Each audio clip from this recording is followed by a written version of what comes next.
Hello à tous, on se retrouve aujourd'hui pour une vidéo sur l'Orcana. Courant mai, on a été invité par Ravensburger France pour pouvoir découvrir un petit peu le jeu, nous en montrer, nous en parler, savoir un peu ce qui allait se passer pour les boutiques et comment allait se dérouler le jeu. Et on a appris pas mal de choses. Alors pour ceux qui suivent clairement toute la sortie du jeu depuis le début, il n'y a pas beaucoup de nouveautés là-dedans. Mais au moins on a pu avoir les cartes en main, on avait vu un peu ce qui se passait. Alors les cartes en main, on n'a pas eu le droit d'avoir de spoil qui n'ont pas déjà été montrés dans la presse, dans les réseaux, ça c'est un peu dommage. Mais voilà, donc du coup je propose de faire une vidéo un petit peu pour vous décortiquer un peu ce qu'on a vu, ce qu'on a eu, ce que j'ai comme info à vous communiquer. Et puis voilà, on y va. Donc, pour démarrer, l'Orcana, qu'est-ce que c'est? L'Orcana, c'est le prochain jeu de cartes à collectionner, donc le fameux TCG de chez Disney. Qui dit jeu de cartes à collectionner dit que ça va être la bagarre pour les cartes, évidemment, mais surtout, on est sur un mastodon. Disney, c'est colossal, et qu'on soit clair tout de suite, le produit va être incroyable. Le produit. Parce que le jeu, on va en reparler plus tard, mais le produit, il est fait pour plaire au plus grand nombre. On est sur un jeu qui va être très facilement accessible. On est sur des illustrations qui sont inédites, donc les fans de Disney vont se régaler. Et en plus de ça, Ravensburger nous a confié que les sets ne seront pas, au moins jusqu'au 3e set, ne seront pas dans les grandes surfaces. Donc on les retrouvera à la Fnac et chez Cultura, les sets 1 et 2. Par contre, pas de Carrefour, pas de machin, donc ce qui fait que ça va amener pas mal de nouveaux joueurs en boutique. Et ça, c'est assez chouette, c'est des gens qui ne seraient jamais venus autrement. Et ça, c'est vraiment très très cool de leur part. Et c'est vraiment une chouette initiative. Et je les félicite et je les remercie d'avoir fait ça dans la vidéo au passage.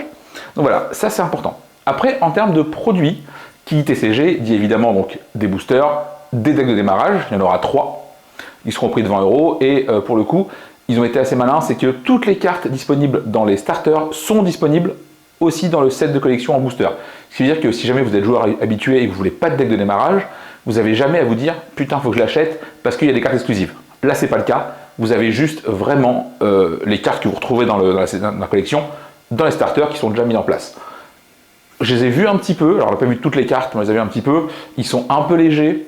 Donc, si jamais vous êtes joueur de cartes habitué, passez directement à la collection et squeezez un peu les starters, à mon sens, ce ne sera pas nécessaire.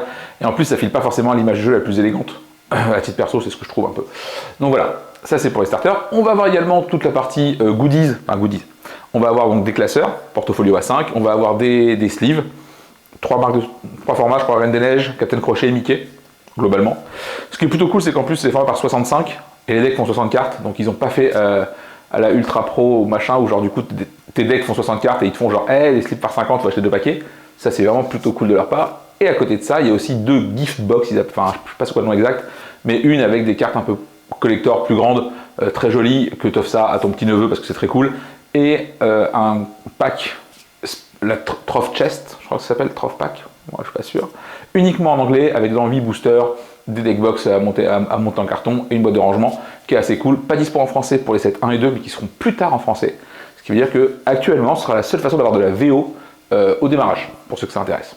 Voilà un peu pour les produits l'Orcana. Et on enchaîne maintenant avec un petit peu le principe du jeu et comment ça va se passer. Ok, donc l'Orcana, comment ça marche? Comment ça marche vraiment? On est sur un jeu de cartes à collectionner, donc ça va acheter par booster et par display pour les plus téméraires. Vous allez confectionner votre carte, votre deck qui fait 60 cartes.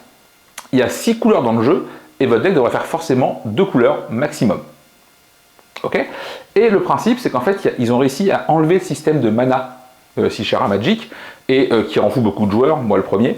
En gros, là, n'importe quelle carte de votre main, à peu de choses près, peut aller en mana, en encre. Et du coup, c'est-à-dire que vous allez devoir sacrifier un peu des cartes pendant la partie pour les transformer en ressources. Et ça, c'est assez malin. À côté de ça, on est sur un jeu qui est assez facile à jouer, dans le sens où, à votre tour, votre mana, vous en servez pour jouer un personnage qui aura le mal d'invocation à la Magic. Je crois que littéralement, il faut que l'encre sèche sur votre personnage. Vous allez pouvoir jouer des actions directement depuis votre deck. Ou alors, vous allez pouvoir envoyer votre personnage en quête, chercher du lore, et le premier joueur qui a 20 points de lore gagne la partie. C'est un petit peu ça le principe. Vraiment, en termes de règles, je ferai une vidéo, je pense, dédiée en live là-dessus. Ça va très très vite, on fera aussi une partie ou deux pour montrer ça. Mais globalement, mécaniquement, on est sur du jeu extrêmement facile. Même Pokémon est plus technique à l'heure actuelle, de très très loin. Et voilà. Le feeling que j'ai en termes de jeu, c'est que pour l'instant, vu que mécaniquement le jeu est très facile, le gros du succès du jeu va reposer sur les cartes. Inconvénient, pour l'instant, les cartes qui ont été révélées et celles avec lesquelles on a joué sont soit vanilla, donc à savoir elles n'ont pas de texte et c'est juste des statistiques brutes, soit en des textes vraiment très faciles pour la prise en main et machin. Et globalement, tu as un jeu qui est un peu plat. Mécaniquement, c'est un peu mou, c'est un peu une course au point, pas très passionnante. Donc voilà, donc, je ne sais pas quoi en penser. En plus, à côté de ça, je trouve que le système de pioche est assez défaillant, vu qu'on est au XXIe siècle, et c'est peut-être le seul jeu actuellement où tu pioches qu'une carte par tour. Et en plus de ça, il y a assez peu, dans ce qui a été montré toujours, de système de pioche annexe. Et du coup, c'est-à-dire que tu as du mal à alimenter ton moteur de cartes, et ça, c'est un peu dommage. Voilà, ça c'est un peu moi ce qui me fait peur sur le jeu. Après, tant qu'on n'aura pas vu les grosses cartes, parce que du coup évidemment il y a des raretés communes, très peu communes, rares, très rares, légendaires. Et globalement on a vu que les communes et les peu communes pour l'instant. Et généralement c'est pas les cartes les plus jouées ni les plus fortes. Voilà. À côté de ça, pour la partie collection, Ravens nous a dit que il n'y aurait pas normalement de spéculation de leur part, à savoir que les premiers displays, ceux qui vont être vachement recherchés, si jamais il n'y en a plus, et qu'ils les réimpriment, ils seront réimprimés de la même manière que les premiers, dans le sens où il n'y aura pas de mention spéciale de première édition ou quoi, comme a pu le faire Pokémon ou Magic, et qui fait grimper les prix de manière absolument déraisonnée. Ce qui est assez cool pour le joueur qui va vouloir rentrer dans le jeu un peu plus tard. Inconvénient pour les collectionneurs / revendeurs, c'est un peu moins bien, tu peux moins spéculer, mais je trouve que c'est une bonne chose pour le jeu de manière générale. La grande force de l'Arcana à côté de ça, c'est qu'on l'a dit, ça va faire venir des gens qui ne sont pas joueurs à la base de TCG, en shop, et ça c'est très cool. Et à côté de ça, Ravensburger va garantir une ligue tous les 3 mois, parce que c'est la durée d'un set, pour faire jouer les gens. Et en fait, clairement, le jeu ne se veut pas très compétitif au départ, dans le sens où la ligue, vous venez vraiment pour jouer avec vos potes, machin et tout, vous gagnez des points, tout le monde a des récompenses, des cartes promo, et ça c'est assez chouette. Inconvénient pour le joueur que je suis moi, ça manque de compétition, et a priori, on n'aura de la compète que dans 1 an. Par compète, j'entends tournois régionaux un peu plus élevés, championnat de France et ainsi de suite. Et du coup, j'ai peur que beaucoup de joueurs aguerris ne s'y mettent pas à cause de ça. Parce qu'évidemment, à quoi bon investir et chercher à faire un truc le plus clean possible, le plus optimisé, si vous ne pouvez pas jouer contre les meilleurs joueurs de votre région, et ainsi de suite. Donc ça, c'est une petite inquiétude de mon côté que j'ai. J'attends vraiment d'en voir plus, mais pour le moment, ils annoncent 1 an à date de lancement pour les gros événements, et j'ai peur que ce soit un peu tard comme timing, mais voilà, ça faudra voir avec le temps. Je crois qu'on a fait un petit peu le tour de ce qu'on a vu ici. On a pu faire une partie avec les cartes sont vraiment sublimes, pour le coup, le matos c'est cool, mais encore une fois, ça ne suffit pas à faire un jeu. Donc à la question pour l'instant, est-ce qu'on y joue ou pas, je suis assez mitigé. J'arrive pas à me prononcer. Si je dois juger le jeu en l'état tel qu'il est actuellement, pour moi c'est non.